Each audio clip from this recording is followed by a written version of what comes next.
Amados irmãos e irmãs, uma boa noite. Que a infinita graça do nosso Senhor Jesus possa encher os nossos corações de uma maneira muito especial. Louvamos ao Senhor por mais esta gloriosa oportunidade que nós temos de estarmos juntos. Hoje temos aqui a visita de alguns irmãos, Ricardo, toda a sua família lá de Londrina, Carlitos com toda a sua família lá do Paraguai. Vocês são bem-vindos aqui entre nós. Graças ao Senhor por tudo. Amados irmãos, também, antes de começar a exposição desta palavra, quero dar notícias da nossa irmã Maria Helena. Ela sofreu um acidente dentro de casa, como foi relatado aqui no domingo de manhã, e muitos irmãos manifestaram suas preocupações e também suas orações, e graças ao Senhor, o Senhor trouxe um livramento para a vida dela. Realmente foi algo que poderia ter sido muito grave, acontecido até o pior, mesmo ela tendo passado um período na UTI, mas ela está bem, graças ao Senhor. A gente vê que aquelas mãos furadas estavam ali, ela caiu de uma escada, em uma altura considerável, e pelo que aconteceu, a gente pode considerar assim como que algo muito pequeno, diante do fato do ocorrido, e porque o Senhor, na sua bondade, pôde trazer o livramento, e graças ao Senhor. Então, louvo a Deus pelas orações, pelas preocupações dos irmãos, pelo cuidado, e que o Senhor continue restabelecendo totalmente a saúde dela. Amados irmãos, nós temos estudado aqui, nas nossas reuniões de quinta, nesses últimos dias, sobre avivamento. Começamos ali no capítulo 32, 33, do livro de Êxodo, depois fomos para Números capítulo 11, depois Isaías capítulo 6, Apocalipse capítulo 4, vendo alguns pontos importantes que devemos entender sobre o que é avivamento. Porque a igreja hoje precisa de um avivamento. Então, dentro desse contexto, nós podemos ver que avivamento é a condição normal da vida da igreja. Porque nós necessitamos de um avivamento. Porque avivamento é a condição normal da vida da igreja. A igreja nunca deveria viver fora de um avivamento. A igreja nunca deveria ser conduzida por programas. A igreja nunca deveria ter se tornado um sistema, uma religião. A igreja, ela deveria ser aquilo que o nosso Senhor disse: eu edificarei minha. Ela sempre deveria ter sido dele. Edificarei a minha igreja. Ela sempre deveria permanecer na forma que ele a edificou. E as portas do inferno não prevalecerão contra ela. Ela deveria sempre ser o lugar onde as portas do inferno não pudessem prevalecer. Mas nós conhecemos a história da igreja, e muitas coisas aconteceram. O inimigo, ele sempre procurou destruir o testemunho de Deus na terra, e o testemunho de Deus na terra sempre esteve ligado ao seu povo. Deus, ele sempre manteve um povo escolhido para a sua expressão. Desde aquele primeiro homem que ele criou, a sua imagem e semelhança, Deus desejou ter um testemunho para a sua expressão. E o testemunho de Deus sempre esteve ligado ao homem. Mesmo ao longo da palavra de Deus, da história de Deus, ou da história do povo de Deus, na sua palavra, nós podemos ver que a maneira como o inimigo vem para destruir o testemunho de Deus no homem que ele criou, ou no homem que é a expressão do seu testemunho, Satanás, ele pode mudar as faces. ou mesmo os disfarces, mas a sua motivação sempre é a mesma: vir pelas sutilezas, vir pelas formas mais obscuras, imperceptíveis. Então nós sabemos que Satanás sempre usou e sempre usa disfarces para destruir esse testemunho de Deus. A sua arma é o engano. Da mesma forma como nós vemos no primeiro homem, ele usar o engano, a mentira, a distorção da palavra, ele não vai mudar isso. Se você estuda a história da igreja, você se concentra especialmente nos primeiros 300 anos da história da igreja, você vai ver que ele usa as mesmas artimanhas que ele usou lá no Jardim do Éden. A mentira, o engano e a distorção da palavra. O que nós chamamos de distorção da palavra em Gênesis, na história da igreja nós chamamos de heresias. Você vai ver que sempre ele se utiliza dessas formas para poder distorcer, perverter o caráter de Deus. E quando você estuda as primeiras heresias que surgiram na vida da igreja, elas vieram também nessa mesma roupagem de distorcer o caráter de Deus em seu Filho. Então nós vemos que tudo isso fez com que a igreja fosse perdendo a sua identidade, a sua vocação, o seu chamamento, a sua visão celestial. Então, meus irmãos e irmãs, por último, nós temos nos dedicado a estudar sobre os livros da restauração.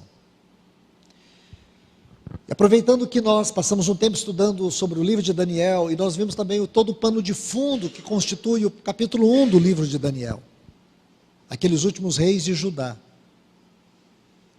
Aqueles últimos reis, a partir de Josias, os seus descendentes, como eles foram homens pervertidos, homens que não ouviram os profetas, e naquele tempo de profunda degradação, culminou com o cativeiro no ano 586, quando a nação foi invadida, destruída, os seus muros destruídos, suas portas queimadas, o templo saqueado, destruído, queimado.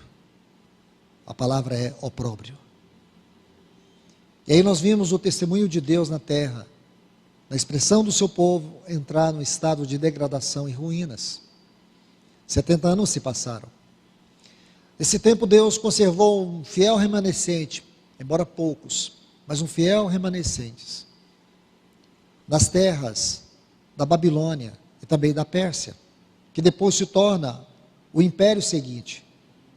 No tempo do cativeiro, naqueles 70 anos, nós tivemos a Babilônia sendo o império mundial, chamado Império dos Caldeus. Depois o Império Medo e os persas, o rei Dário e o rei Ciro, eles se uniram numa grande confederação de nações e derrotaram a Babilônia. E aí nós sabemos que tanto o rei Dário, especialmente o rei Ciro, um rei que o seu nome é mencionado 200 anos antes dele nascer, este rei favoreceu o povo de Deus, em especial a restauração da casa de Deus. O assunto que nós estamos estudando está aqui dentro desse contexto. Então agora o que vai acontecer? Nós vamos ver esse processo a partir do ano 445, quando foi dada a ordem para a reconstrução do templo. E aí surgiram dois personagens: o governador Zorobabel e o sacerdote Josué. Esses dois homens, eles vieram com um grupo de aproximadamente 50 mil judeus. Porém, nós não podemos esquecer que na Babilônia, naquele tempo, havia 800 mil judeus. Lá na Babilônia, naquele tempo que eles estiveram, eles não tinham mais o templo. Eles não tinham mais todo o ofício do sacerdócio e dos sacerdotes funcionando. Então ali eles criaram a sinagoga. Sinagoga é uma ideia que é derivada da Babilônia. Então, como eles não tinham templo, eles passaram a ter uma sinagoga. eles preferiram ficar na Babilônia, a grande maioria. Podemos dizer assim, 750 mil judeus permaneceram na Babilônia, no conforto, na segurança, lá na Babilônia, debaixo do governo persa, e não tiveram a coragem, não tiveram a ousadia, não tiveram interesse, não tiveram o amor, não tiveram a responsabilidade de voltar e reconstruir o templo, de reconstruir a cidade. Então aqui surgem dois personagens, é importante citar eles. Cada um desses personagens constitui uma história de Deus para nós. Os primeiros são Zorobabel, Josué. Aí surge um outro personagem, que é Esdras. E aqui depois, deixe-me colocar bem numa ordem que vai ficar bem melhor para vocês. Vamos colocar assim, ó. Zorobabel, Josué. Aí nós temos uma pausa entre o livro de Esther, os capítulos 6 e 7 do livro de Esdras, quando a obra foi paralisada. Então nós temos que incluir Esther. Esther, sim, irmãos. Para muitos não faz sentido. Para mim faz todo sentido o livro de Esther compor esse cânon da restauração, ou dos livros da restauração. O papel dela foi muito importante. Talvez muitos coloquem o livro de Esther dentro de um parêntese apenas. Não coloque dentro de um parêntese, coloque ele dentro de um processo que Deus trabalhou, usou esta mulher. Porque no tempo de Esther, os judeus seriam exterminados. E porque Deus usou esta mulher, como também nesse paralelo, ele usou dois profetas, Ageu, que era mais velho, e Zacarias, que era mais jovem. Esses dois profetas, Deus usou, para poder encorajar o povo a retornarem à edificação. Quando você estuda o livro de Esdras, você vai ver que eles começam essa reedificação da casa de Deus pelo altar, que é uma figura da cruz. Esse assunto ele foi abordado aqui pelos irmãos. E depois que a obra estava para ser concluída, houve uma resistência. Você vai ler os capítulos 4 e 5 do livro de Esdras, você vai ver que a síntese desta resistência era maledicência, fofoca, difamação. E você vai ver que duas coisas pesaram como instrumentos do diabo para impedir que essa obra avançasse. É justamente o que eu acabei de dizer, difamação, fofoca. E por último, no capítulo 9, carnalidade. Essas coisas sempre andaram juntas. Eu tomo a liberdade de colocar isso aqui para vocês. São como as duas mãos de Satanás para destruir a obra de Deus. De um lado, ele tem a sua mão, a fofoca. Do outro lado, ele tem a carnalidade. Pecados escondidos, não confessados, não tratados na luz do Senhor. É isso que Satanás usa para poder destruir, impedir os avanços de Deus na edificação da sua casa. Por isso nós devemos ser radicais. Vou colocar isso com ênfase para vocês. Precisamos ser radicais nesse assunto de maledicência, fofoca no meio do povo de Deus. E eu quero só fazer um pequeno parênteses aqui, porque eu não posso perder essa oportunidade, porque esse assunto é sério. Embora não é o meu encargo, mas vou colocar com muito cuidado. Irmãos, existem vários pontos sobre fofoca. E a gente acha que o fofoqueiro é aquele que fala mal, aquele que difama, aquele que denigre. A gente só leva para esse extremo. Claro que é, mas existe o fofoqueiro, entre aspas, parece que ele é bem intencionado. Ele diz, eu falo isso, irmãos, é por zelo, mas está denigrindo, está maldizendo, está destruindo. Não, mas eu falo isso, é para proteger. Muitas vezes ele parece ser misericordioso, ele não tem misericórdia. A definição de fofoqueiro é que ele é um sujeito que ele tem língua de sapo, ou boca de sapo, ele tem língua de serpente e tem um estômago de urubu.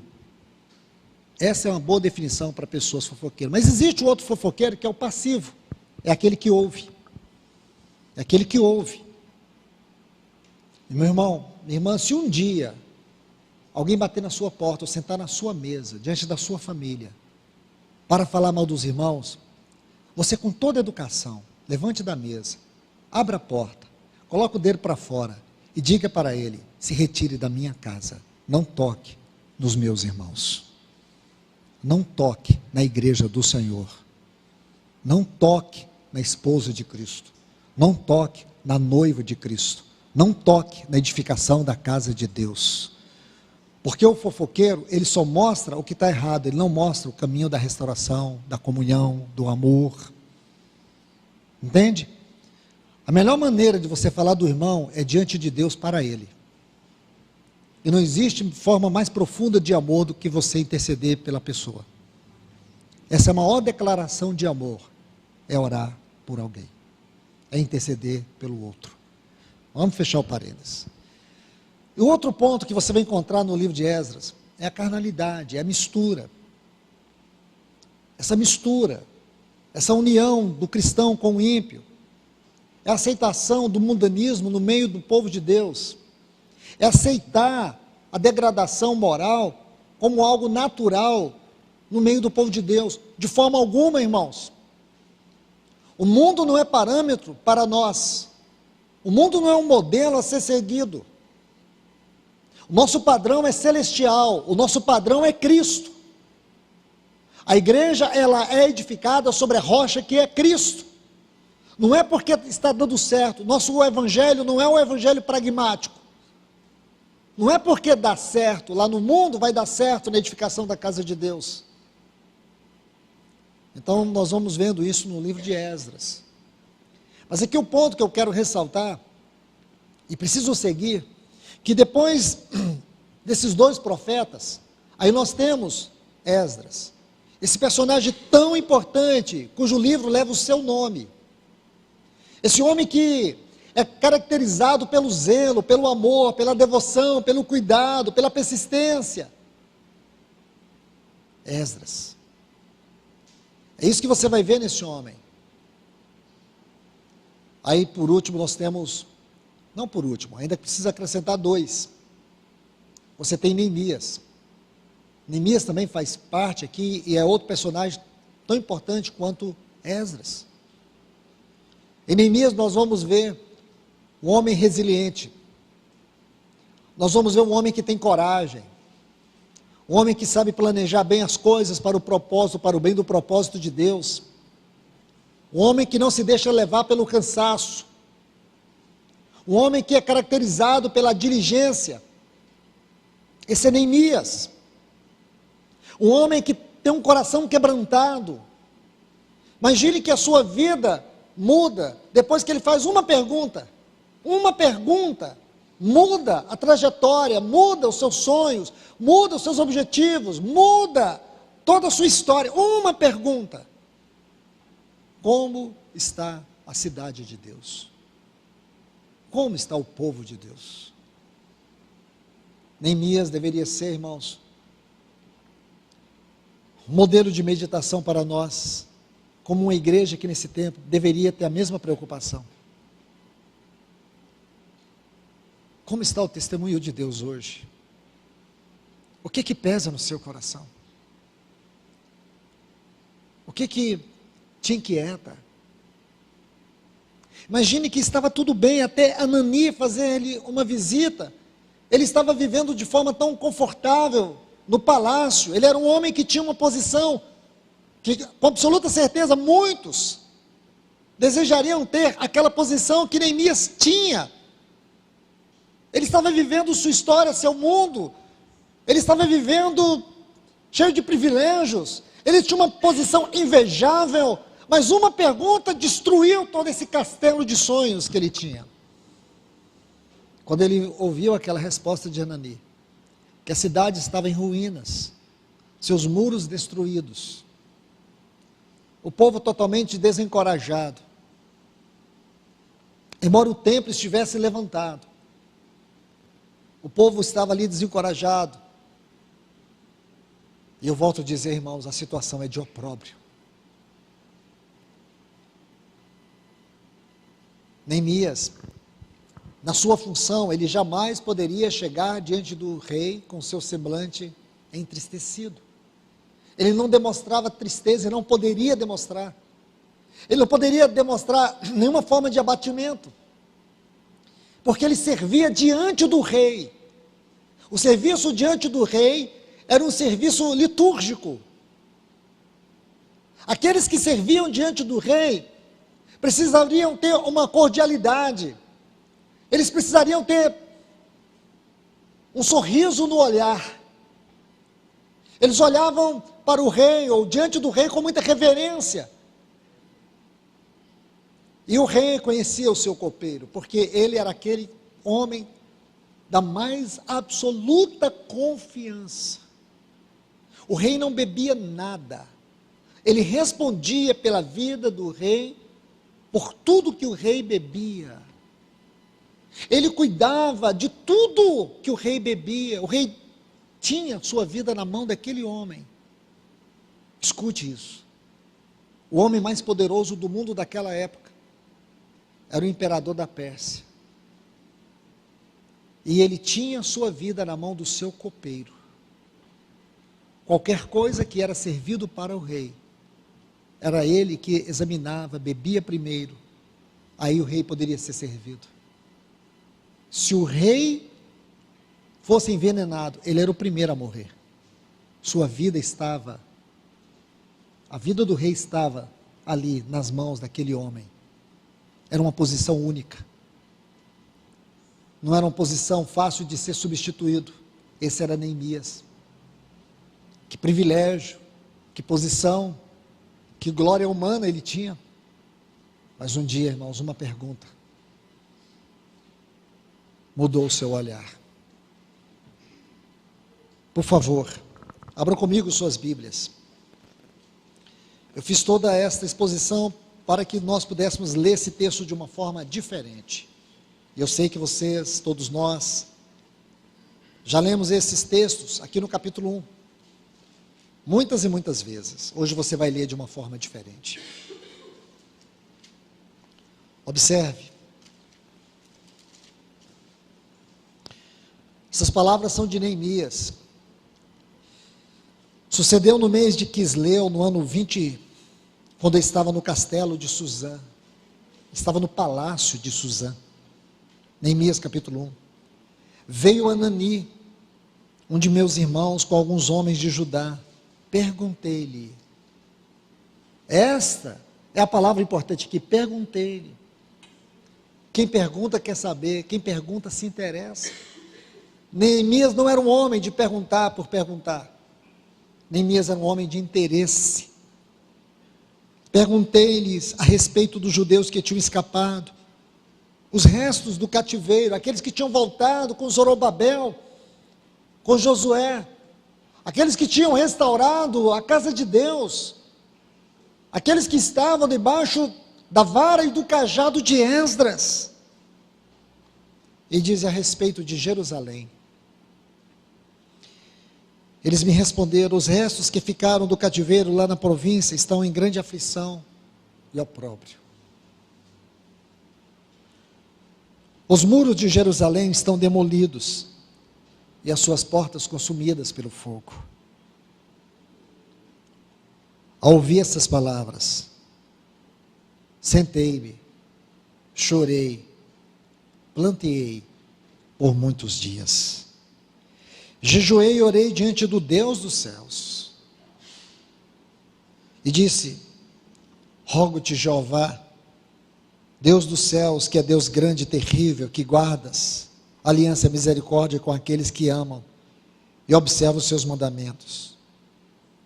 Estejam atentos os teus ouvidos e abertos os teus olhos, para ouvires a oração de teu servo, que hoje faço em tua presença, de dia e de noite.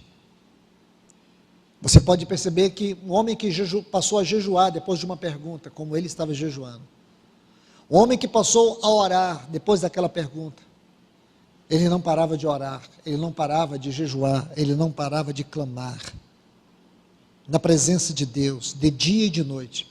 Eu te pergunto, como você poderia observar, aqui por essas palavras, como deveria estar o seu olhar, o seu semblante?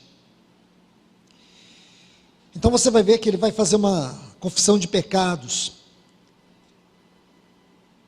E ele diz no versículo 8: lembra-te da palavra que ordenaste a teu servo Moisés, dizendo: se vós transgredirdes, eu vos espalharei por entre os povos, mas se vos converterdes a mim e guardareis os meus mandamentos e cumprirdes ainda, que os vossos dispersos estejam na extremidade do céu, contudo, de lá os ajuntarei e os reconduzirei para o lugar que escolhi para ali fazeres habitar o meu nome.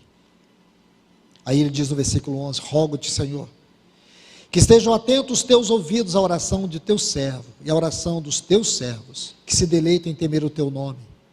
Faze hoje bem sucedido o teu servo, e concede-lhe misericórdia diante deste homem. Ora, aí ele vai colocar essa frase. Essa frase não é qualquer frase, ele colocou no final da oração. Ele está querendo dizer: eu era o copeiro, eu era o homem mais importante para o rei no palácio. Meus irmãos, esse homem faz uma oração a Deus. Agora eu quero que você observe alguns pontos dessa oração. Ele ora e reconhece os pecados do seu povo como os pecados dele, como parte também dos seus pecados. Ele se inclui.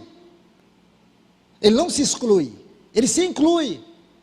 Ele se inclui na história, ele se inclui nas derrotas, nos fracassos, na degradação, na desolação, no opróbrio. Eu sei, irmãos, que para nós é muito fácil apontar todos os defeitos dos nossos irmãos de maneira em geral, os pecados deles. Mas a pergunta é: o que nós estamos fazendo para que o Senhor tenha o lugar do seu prazer aqui na terra? O que nós temos feito a partir de nós, que temos considerado ser a casa de Deus, e batalhamos para isso, para que o Senhor encontre em nós a sua Filadélfia, para que o Senhor encontre em nós a sua Betânia, para que o Senhor encontre em nós a sua noiva, a sua nova Jerusalém, mesmo que ela ainda não esteja glorificada. Então, meus irmãos e irmãs, o que nós estamos fazendo? Você vê que o coração deste homem, quando ele olha para toda a ruína, para toda a apostasia, para tudo que estava acontecendo com aquilo que é chamado povo de Deus, aquilo que era chamado povo de Deus, ele se coloca diante de Deus, ele se coloca como sendo ele a resposta para aquilo que ele mesmo estava orando. Ele não estava orando para Deus enviar outros, ele estava orando para Deus enviar ele. Ele não estava orando para que Deus fizesse algo com outros, ele estava orando para que Deus começasse a fazer a partir dele. Talvez você olhe para Neemias como aquele que foi enviado pelo imperador para poder restaurar os muros de Jerusalém, mas eu quero que você olhe de uma outra forma, olhe de uma perspectiva espiritual. Ele foi aquele que se colocou como sendo a resposta para aquilo que ele estava orando. Ele foi aquele que orou para que Deus começasse a restauração a partir da vida dele. Nós precisamos mudar as nossas orações. Nós precisamos mudar a maneira que nós oramos. Nós não temos que pedir um avivamento a partir do outro, mas começar um avivamento a partir da nossa vida, a partir da minha vida. Você vai ver que ele ora pelos seus pecados. Observe o que ele diz aqui, só um detalhe. Olha o que ele diz. No versículo 6, esteja atento os teus ouvidos e abertos os teus olhos para ouvires a oração de teu servo, que eu hoje faço em tua presença, de dia e de noite, pelos filhos de Israel, teus servos, confessando eu os pecados dos filhos de Israel, que temos cometido contra ti, eu, e a casa de meu pai temos pecado, perversamente temos procedido contra ti, e não temos guardado os teus mandamentos, nem os teus estatutos, nem os juízos que ordenaste ao teu servo Moisés.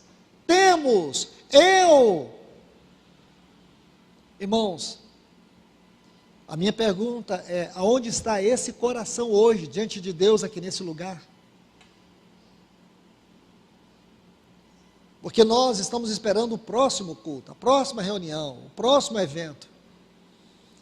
Eu temo, irmãos, que nós fiquemos de agenda em agenda e esqueçamos disso, irmãos. Nós corremos o risco de ficar presos à nossa agenda, às nossas reuniões, e a gente não se atentar para uma questão como essa. Eu falo isso a partir da minha vida. Por quê? Porque assim como muitos irmãos, eu também tenho a sensação que nós estamos perto de encontrar o nosso Senhor.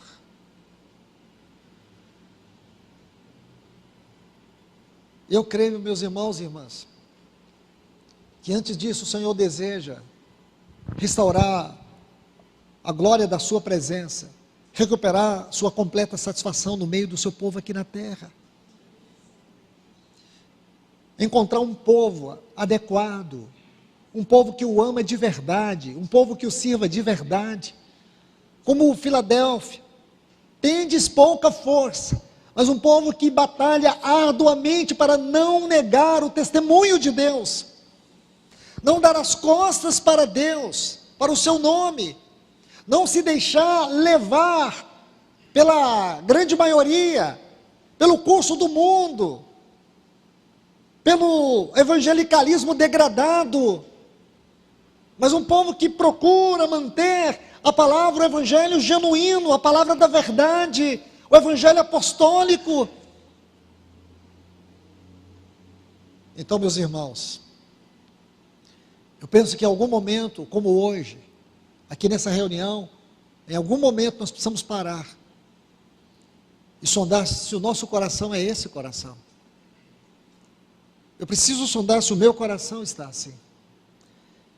Apesar da continuidade, apesar do amanhã, das próximas reuniões, dos nossos afazeres, do nosso trabalho, da nossa vida secular, eu tenho esse coração.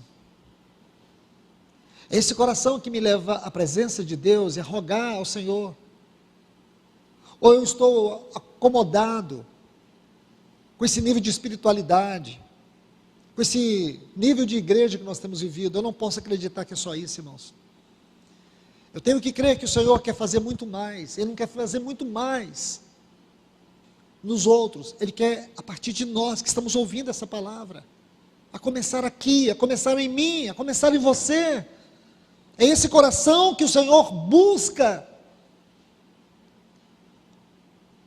Homens e mulheres quebrantados, homens e mulheres que estão diante de Deus por causa do seu nome. Aquela cidade levava o nome de Deus, ela era uma representação, uma expressão do testemunho de Deus na terra. Dentre todos os povos, Deus escolheu aquele povo, Israel, para ser o seu povo. Dentre tantas cidades, Deus escolheu Jerusalém para ali fazer habitar o seu nome.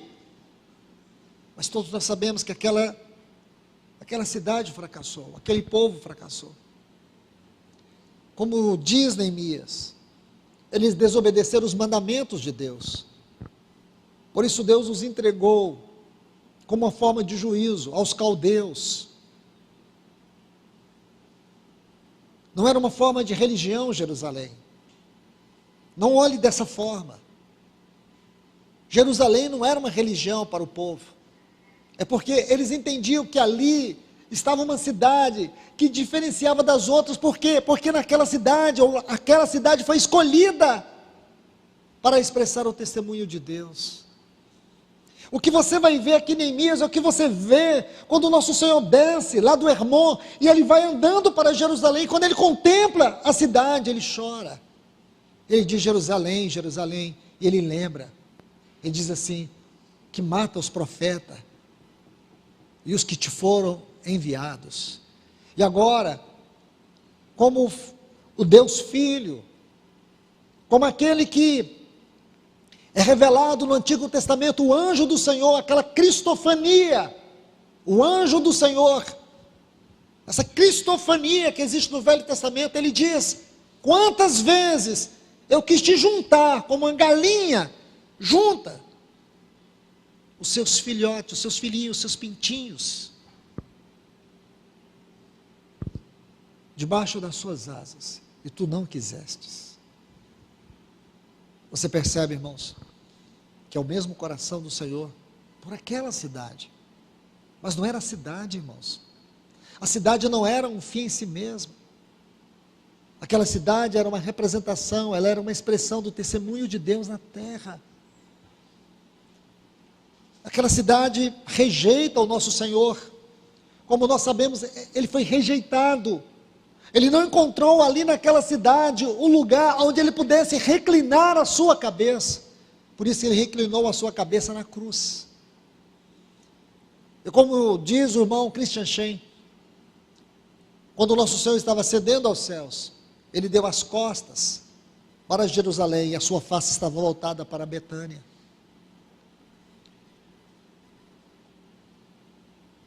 Ele chama aquela casa, o templo, como a vossa casa ficará deserta. Ele já havia dito, a minha casa será chamada casa de oração. Depois ele chama casa de meu pai. Mas por último ele diz, a vossa casa. Não foi ele que a rejeitou. Foi ela que o rejeitou. Mas aqui, irmão, nós vemos um clamor de misericórdia. E essa não é uma história para ser lida, não é uma história para ser contada, não é uma história para ser lembrada. É que nessa história nós vemos o mover de Deus no tempo do fim. Eu preciso recordar isso com vocês. Neemias é um livro que trata do testemunho de Deus no tempo final. E por quê? Porque agora, no livro de Neemias, esse livro, ele tem essa característica.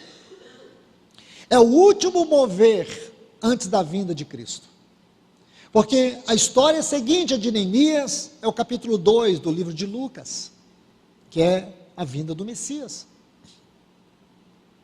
Então aqui nós temos um outro personagem que é Malaquias, e nós ainda vamos estudar esse livro, se o Senhor permitir. Porque ele está ligado com o livro de Neemias. Então quando você termina esse cânon aqui, do Velho Testamento, o que que você tem? A vida de Cristo. Então nós não podemos deixar isso passar. Achar que o livro de Neemias é um livro apenas para ser lido, é histórico, nada disso. Esse livro fala do mover de Deus no fim de uma dispensação. Eu vou repetir isso. O livro de Neemias fala do último mover de Deus ao final da última dispensação, do cânon do Velho Testamento. Porque depois vem as próximas, que estão no Novo Testamento. Então, o último mover de Deus ao final de uma dispensação. Estão vendo? Por isso ele é escatológico. Esse pequeno detalhe é que faz toda a diferença. Esse pequeno detalhe é que nos leva a nos debruçar sobre este livro, porque se ele é um livro que aparentemente ele não é profético, porém nesse livro tem profecias. Porque o barulho, o som das profecias de Ageu e Zacarias e também de Malaquias estão nesse livro. Então ele não é um livro profético, mas ele é um livro governado por profecias. Você não pode separar Malaquias de Neemias. Você não pode ignorar as profecias de Ageu e Zacarias e Esdras, porque Esdras é o pano de fundo para Neemias. Guarde isso, meus irmãos. É assim que você precisa estudar esse livro, com todo esse contexto. Então, se ele é o último mover de Deus, ao final de uma dispensação, ele fala a nós. Porque eu creio que nós somos o último mover de Deus ao final dessa dispensação. Então, se nós somos o último mover de Deus ao final dessa dispensação, a próxima dispensação é a dispensação do reino. Então, se a próxima dispensação é a dispensação do reino, e nós estamos no final de uma dispensação, qual livro se assemelha a nós? Neemias. E esse livro fala de quê? De restauração. Não uma restauração religiosa, não uma restauração de sistema, mas a restauração do testemunho de Deus. A restauração do testemunho de Deus na vida do seu povo. Essa restauração é esse avivamento que vai nos preparar para a vinda do nosso Senhor Jesus, para o encontro com o nosso Senhor Jesus Cristo. Porque aquela parte preciosa dos remanescentes que encontramos em Lucas 2, tem suas raízes aqui. Por mais que se passaram 400 anos de silêncio profético, esta palavra pôde percorrer, e nós vamos encontrar um pequeno remanescente, piedoso, zeloso, que aguardava a vinda do Messias, a encarnação do Filho de Deus, do Verbo de Deus. Meus irmãos, isso tem tudo a ver conosco. Nós precisamos atentar para isso. Então, o que quer dizer? Que a maneira como nós devemos ler, em especial, esses livros citados, Ageu, Zacarias, Esdras, Esther, Neemias, Malaquias, precisa ser com essa perspectiva sobre os dias que nós estamos vivendo. E isso vai, irmãos, nos ajudar a entender o que está acontecendo conosco, a entender a maneira como Deus está tratando com a sua igreja, o que precisa ser recuperado, o que precisa ser restaurado, quais são os nossos inimigos hoje, as artimanhas do inimigo, como ele trabalha e batalha para impedir que Deus alcance entre nós a sua obra. Quais são os nossos adversários? Quais são as oposições que enfrentamos? Aqui nesse livro, como também Esdras, como também Malaquias, Ageu e Zacarias, e também Esther. Nós vamos ter um quadro só. Esses livros formam um grande quadro, e é daí que você vai tirar as lições, e perceber que Satanás, ele é desmascarado, ele é completamente desmascarado nesses livros. E aí nós vamos entender suas artimanhas, seus enganos, seus disfarces, que ele tem utilizado para impedir o avanço da obra de Deus. E como devemos nos posicionar? Esses remanescentes aqui, cada um deles compõe uma característica, vou repetir isso com cuidado, cada um deles compõe uma característica que descreve claramente o padrão do remanescente desse tempo que nós estamos vivendo. Se você tomar cada um deles, você vai ter a descrição. Estude a vida deles, e você vai ver com clareza a descrição dos remanescentes dessa igreja. Porque esses homens, eles são vistos pela autenticidade, pela coragem, pela firmeza, pelo zelo com a palavra. Diante de oposições, se você lê a história de Esdras, oposições, leia a história de Esther, oposições, leia a história de Neemias, oposições. Os inimigos se levantaram. Se aqui em Esdras, eram os samaritanos, aqueles que disseram para Esdras, permita-nos edificar com vocês. Qual era o problema, irmãos? Eles precisavam de mão de obra. Aquelas pessoas só iriam somar. Por que Esdras não permitiu? Volte no capítulo 4, por que Zorobabel não permitiu? Porque Zorobabel não deixou aqueles homens se unir com eles? Porque quando Esdras veio, e ele pegou aquela lista dos sacerdotes, que seus nomes estavam lá, e a genealogia deles foi checada. Por quê, irmãos? Porque na edificação de Deus, na restauração do testemunho de Deus, não pode haver mistura entre o santo e o profano, não pode haver desvios, não pode haver imundícia. Você vê o zelo deles. Quando você chega no livro de Esther, você vai ver uma oposição terrível. Havia uma potestade que era descrita pelo nome de Amã, um alto oficial do imperador. Amã é um descendente dos amalequitas. Lembra quando Deus ordenou Saul a apagar, aniquilar os amalequitas da face da terra? E o que ele fez? ele deixou o melhor dos amalequitas. Quem foi que enfiou aquela lança em Saul? Um amalequita. E agora, muitos anos depois, um amalequita se levanta para destruir, exterminar o povo de Deus na terra. Na tipologia bíblica, os amalequitas é uma figura da carne. Vou falar isso com muito cuidado. Na tipologia bíblica, os amalequitas é uma figura da carne. Aquilo que você não destruir na sua carne, aquilo que é da carne e você consegue guardar, preservar, é o que vai te destruir. Então não faça provisão para a carne. A carne precisa ser destruída, a carne precisa ser subjugada pelo poder da cruz. O que nós preservamos da carne, o que você esconde da carne, é o que vai te destruir. Então os inimigos estão aqui. Lá no livro de Esdras, é os samaritanos, que nós podemos denominar falsa religião. Falsa religião. Em Esther, é a carne, prefigurada por Amaleque. Quando você chega no livro de Neemias, você percebe uma oposição mais escancarada.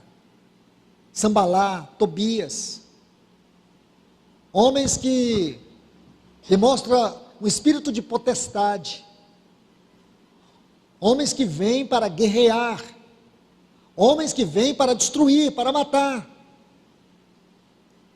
Se você olha aqui no livro de Esdras, no livro de Esther, no livro de Neemias, você vai ver o que nosso Senhor Jesus disse, que o diabo veio matar, roubar e destruir.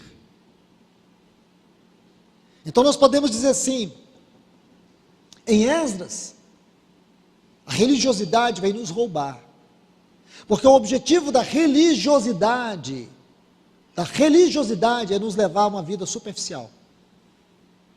A religiosidade, ela nos rouba os valores espirituais, ela nos rouba, ela tira de nós o nosso verdadeiro papel, nossa identidade, nossa posição cristã, e nos leva a viver na superficialidade.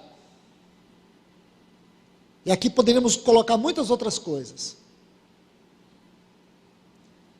A carne vem para matar.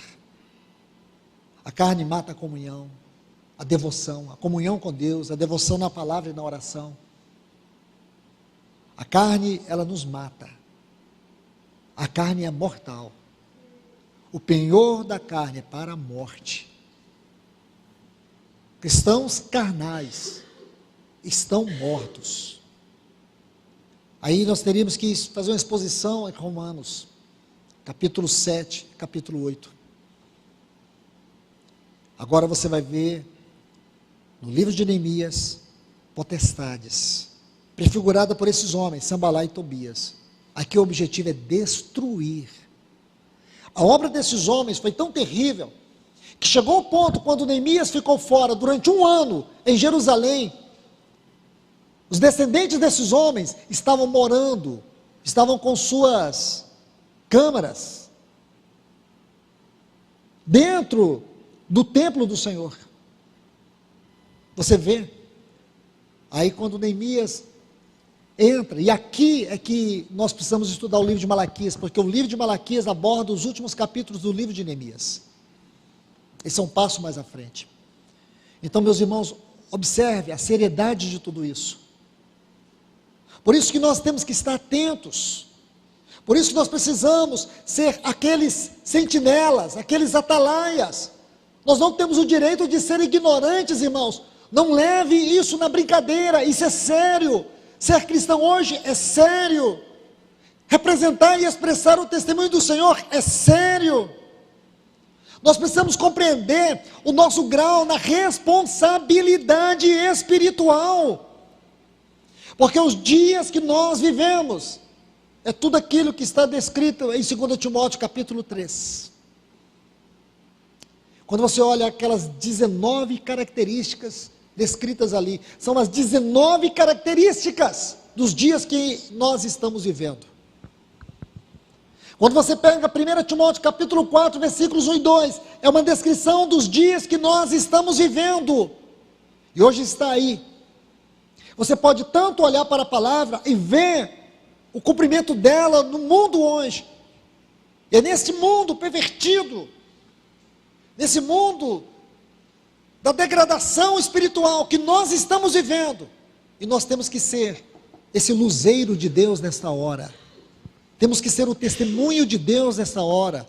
Temos que ser a voz profética de Deus nessa hora. Temos que ser os trombeteiros de Deus nessa hora. Os Esdras de Deus nessa hora. As Esther de Deus nessa hora. Os Neemias de Deus nessa hora. É isso que nós temos que ser. Qual é a sua expectativa ao ler esses livros? Qual a sua expectativa diante do que Deus tem falado nesses dias? Qual é a sua busca nesse exato momento da nossa peregrinação espiritual? Que o Senhor levante aqui homens e mulheres que tenham o coração desses remanescentes aqui descritos nessa história. Que Deus levante jovens como Neemias, como Esdras, moças e rapazes com esse coração. Vocês têm o mundo todo contra vocês hoje. Satanás tem usado todas as suas artimanhas, mas veja, esses homens venceu. Eu digo para vocês, de maneira social, com recursos. Eu posso dizer assim com todo cuidado, com recursos bem inferiores, no sentido natural da palavra, do que nós temos hoje. Porque esses homens, eles tinham um olhar cheio de expectativa para a frente. Agora nós, irmãos, muito mais do que eles, nós podemos olhar para trás, porque nós temos um calvário para trás. Eles não podiam enxergar o calvário para frente, mas nós podemos enxergar o calvário para trás, nós podemos enxergar o Pentecoste para trás, e nós podemos olhar para a ousia, a vinda do Senhor, o encontro com o Senhor. Nós temos o Espírito dentro de nós, nós temos todos esses recursos, nossa expectativa é muito maior, meus irmãos, a nossa expectativa é muito maior. Eles batalharam pelo nome do Senhor, pelo testemunho do Senhor, e por isso eles deram a vida deles, eles deram tudo.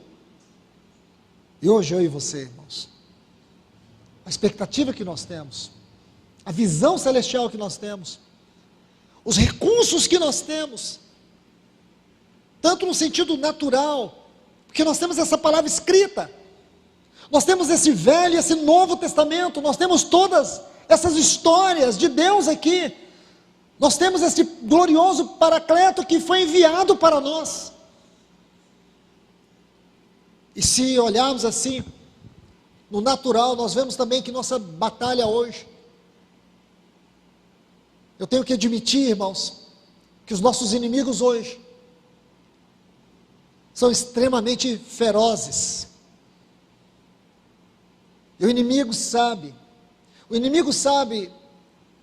de tudo que nós temos ao nosso dispor. O inimigo sabe que nós fomos incluídos na vitória do Calvário. O inimigo sabe o que vai acontecer comigo e com você. O inimigo sabe que a sua vitória está totalmente perdida, destruída, porque Cristo despojou lá na cruz do Calvário. Ele levou o cativo, o cativeiro.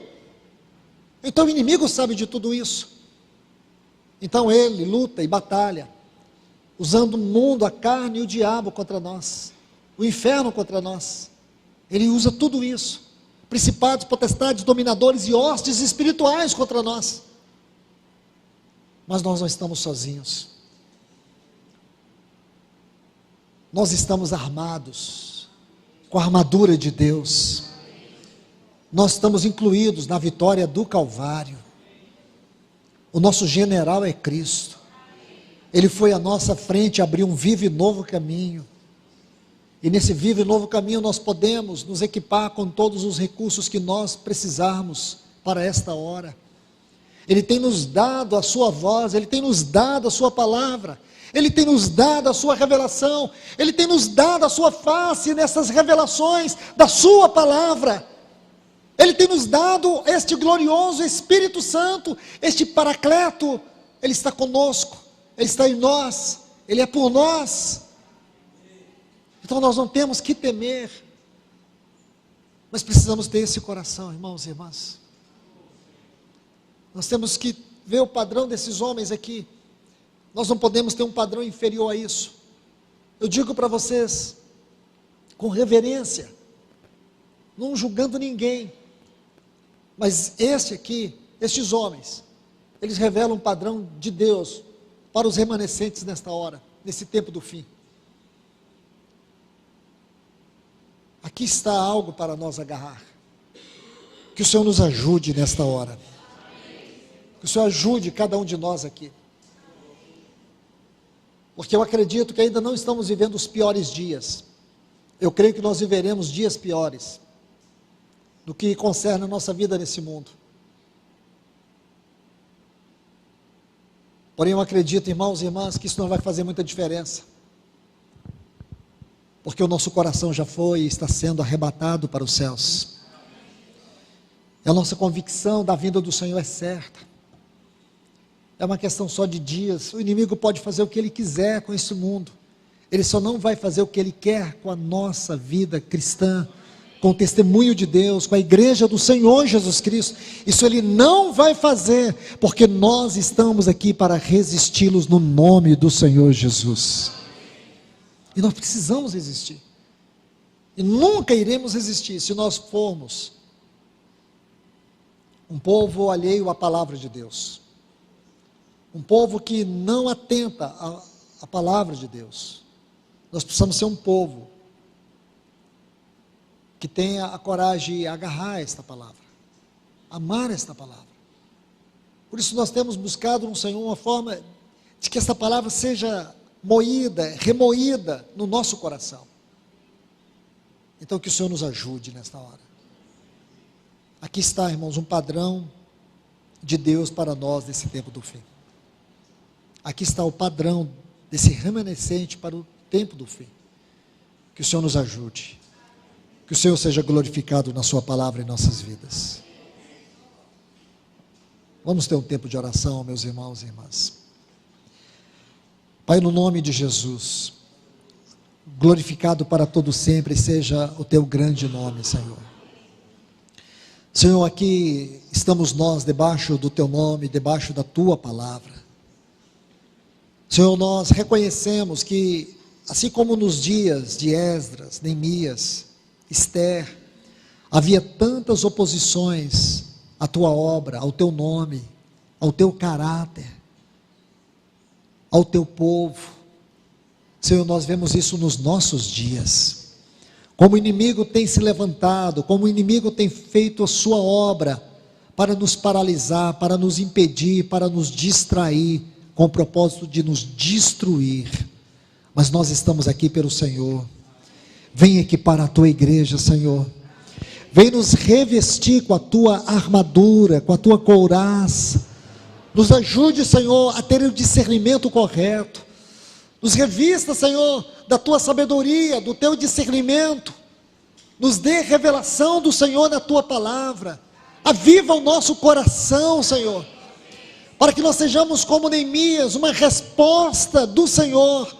Que nós mesmos sejamos a resposta sobre aquilo que nós estamos orando acerca da tua obra. Aquilo que nós buscamos do Senhor aqui, nesse lugar, como tua igreja. A resposta esteja em mim, Senhor. A resposta esteja no teu filho, na tua filha. Nos ajude nesta hora, Senhor. Vivemos dias difíceis, dias de opróbrio, mas aqui está um povo que, como Neemias, como Esdras, como Esther, como Ageu, como Zacarias, nós queremos ser a tua voz profética nessa hora. Nós queremos ser o teu luzeiro aqui neste mundo. Vem, Senhor, aviva-me, Aviva-nos, incendeia o nosso coração de amor por Ti, Senhor. Aviva os nossos jovens aqui. Senhor, traz um avivamento para os nossos jovens. Traz um avivamento para as nossas crianças, Senhor. Desperta neles o desejo de Te amar, de querer Te querer nesta hora. Ajuda, Senhor. Desperta eles pelas madrugadas. Desperta eles nas escolas, nas faculdades. Desperta os nossos jovens, Senhor. Que eles sejam esta voz profética, corajosa, nesse tempo do fim. Que eles não tenham que temer os inimigos, as oposições. Revista eles da Tua ousadia, ó Espírito Santo. Nós Te pedimos em nome de Jesus. Faz uma obra hoje nas nossas vidas. Faz uma obra hoje aqui neste lugar, Senhor. Nós Te pedimos em nome de Jesus. Aviva-nos, aviva este povo, Senhor, aviva a Tua igreja, Senhor, faz uma obra gloriosa em cada um de nós, vem e restaura em cada um de nós o que tem que ser restaurado, retira, Senhor, tudo aquilo que é da carne, que está escondido lá dentro, Senhor, aqueles ídolos secretos, carnais, que residem no nosso coração, arranca, coloca luz das trevas, do nosso coração nesta hora.